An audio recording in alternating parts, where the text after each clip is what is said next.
Привет! Сегодня я расскажу, как зарабатывают специалисты по тестированию. Причем многие из них начинают без опыта и через год уже способны зарабатывать от 1000 до 3000 долларов в месяц. Первое. Работа в найме, стабильность и рост. Самый очевидный и надежный путь – это устроиться на позицию Junior QA.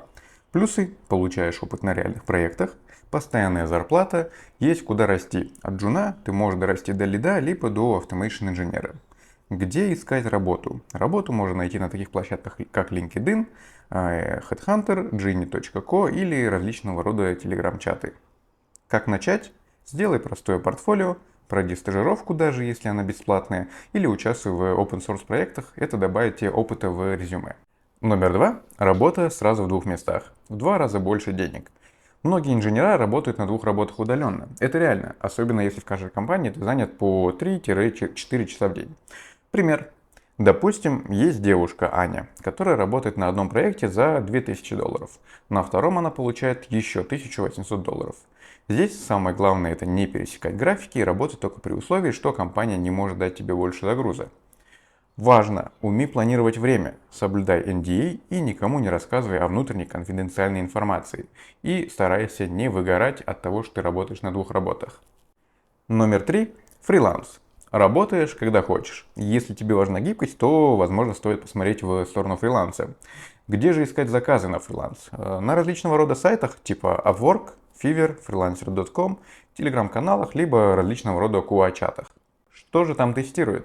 Тестирует различного рода сайты и мобильные приложения, иногда проверяет удобство интерфейсов, то есть UX-UI тестирование, и иногда просят сделать какого рода автоматизацию. Пример. Ты находишь проект на Upwork по типу тестировать сайт интернет-магазина. За час получаешь 15 долларов. Таких проектов на самом деле десятки, а может быть даже сотни. Маленький совет. Первые 3-5 заказов делай с фокусом на отзывы. Рейтинг на фрилансе очень важен для соискателя, для того человека, который будет, соответственно, давать тебе работу. Поэтому старайся работать честно и на рейтинг. Четвертое. Крауд-тестинг. Получаешь деньги за найденные баги. Это как охота на ошибки. А компании дают доступ к приложению, а ты ищешь баги. За каждый найденный дефект платят деньги. Одни из самых известных платформ это Utest, Test.io, Testbirds.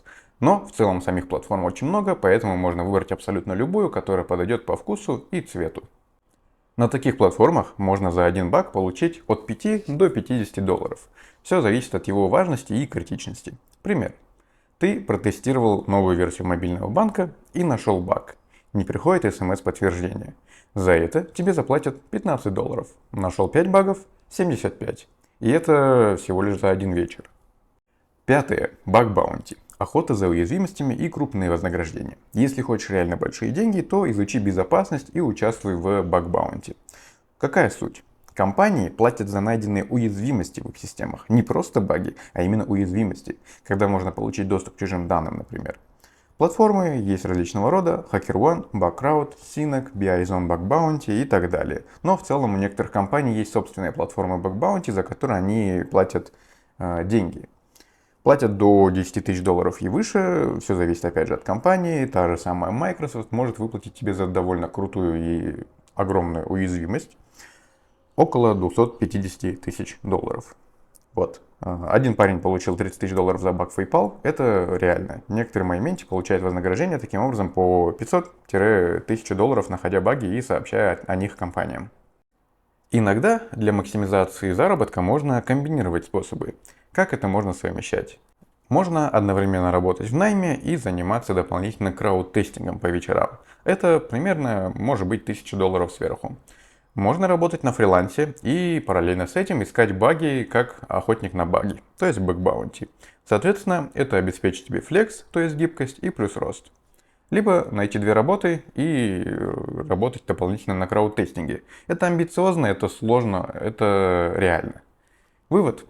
Тестирование – это не просто тыкать кнопки. Это профессия с гибкостью, карьерой и реальными деньгами. Начни с простого. Изучи основы, попробуй платформы, собери портфолио.